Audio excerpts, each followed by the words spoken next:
ఇంకా అధికారులు నవ్వునే భ్రమలో ఉన్నారని మంత్రి పొన్నం ప్రభాకర్ ఎద్దేవా చేశారు. ఆ భ్రమ నుంచి బయటికి రావాలన్నారు. ఉచిత బస్సు ప్రయాణానికి బీఆర్ఎస్ వ్యతిరేకమా చెప్పాలని డిమాండ్ చేశారు. 10 ఏళ్లు ఆర్టీసీకి మీరేం చేస్తారని ప్రశ్నించారు. వారు ఇంకా పల్లా రాజేశ్వర రెడ్డి గారు గౌరవ సభ్యులు అధికారంలో ఉన్నాము, మేము ఏం చెప్తే మీరు వినాలి అనేటువంటి సైకాలజీ ఫీలింగ్లోనూ ఆ పక్షాన్ని ఉన్నటువంటి దయచేసి మనసు మార్చుకోండి, మైండ్ సెట్ మార్చుకోండి. మైండ్ సెట్ మార్చుకోవాల్సిన అవసరం ఉంది. అలా నిన్నటి దాకా 10 ఏళ్ళ అధికారంలో ఉన్న వీళ్ళు ఆర్టీసీకి సంబంధించి తెలంగాణ ఉద్యమం కోసం నైచెలేగా బస్ కప్పయ్యా నైచెలేగా అని ఉద్యమం చేసిన వాళ్ళ గురించి పట్టించుకొని వీళ్ళు 60 రోజులు సమ్మె చేస్తే ఆత్మహత్యలు చేసుకుంటే పట్టించుకొని వీళ్ళు ఇలా ఆర్టీసీ గురించి మాట్లాడుతున్నారు. అధ్యక్ష, ఇలా తెలంగాణ ప్రభుత్వం అధికారంలో కాంగ్రెస్ పార్టీ వచ్చిన తర్వాత ఇప్పటి వరకు 15 కోట్ల మంది పైగా మహిళా అక్క చెల్లెళ్లకు ఉచితంగా బస్ సౌకర్యం ఇచ్చినామని మనం చేస్తున్నాం.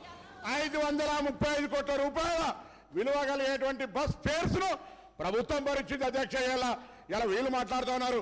పెద్దలు గౌరవ మాజీ మంత్రి హరీష్ రావు గారు అనాలోచిత డిమాండ్ 15 ఏళ్ళు ఆటోకి ఇవ్వాలంట నెలకు. మీరేమిచ్చారు? 1000 రూపాయలని ఇచ్చిందా?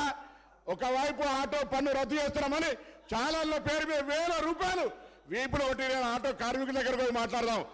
వారు ఇంకా పల్లా రాజేశ్వర రెడ్డి గారు గౌరవ సభ్యులు అధికారంలో ఉన్నాము, మేము ఏం చెప్తే మీరు వినాలి అనేటువంటి సైకాలజీ ఫీలింగ్లోనూ ఆ పక్షాన్ని ఉన్నటువంటి దయచేసి మనసు మార్చుకోండి, మైండ్ సెట్ మార్చుకోవాల్సిన అవసరం ఉంది. అలా నిన్నటి దాకా 10 ఏళ్ళ అధికారంలో ఉన్న వీళ్ళు ఆర్టీసీకి సంబంధించి తెలంగాణ ఉద్యమం కోసం నైచెలేగా బస్ కప్పయ్యా నైచెలేగా అని ఉద్యమం చేసిన వాళ్ళ గురించి పట్టించుకొని వీళ్ళు 60 రోజులు సమ్మె చేస్తే ఆత్మహత్యలు చేసుకుంటే పట్టించుకొని వీళ్ళు ఇలా ఆర్టీసీ గురించి మాట్లాడుతున్నారు. అధ్యక్ష, ఇలా తెలంగాణ ప్రభుత్వం అధికారంలో కాంగ్రెస్ పార్టీ వచ్చిన తర్వాత ఇప్పటి వరకు 15 కోట్ల మంది పైగా మహిళా అక్క చెల్లెళ్లకు ఉచితంగా బస్ సౌకర్యం ఇచ్చినామని మనం చేస్తున్నాం.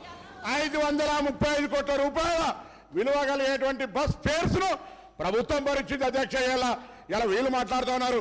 పెద్దలు గౌరవ మాజీ మంత్రి హరీష్ రావు గారు అనాలోచిత డిమాండ్ 15 ఏళ్ళు ఆటోకి ఇవ్వాలంట నెలకు. మీరు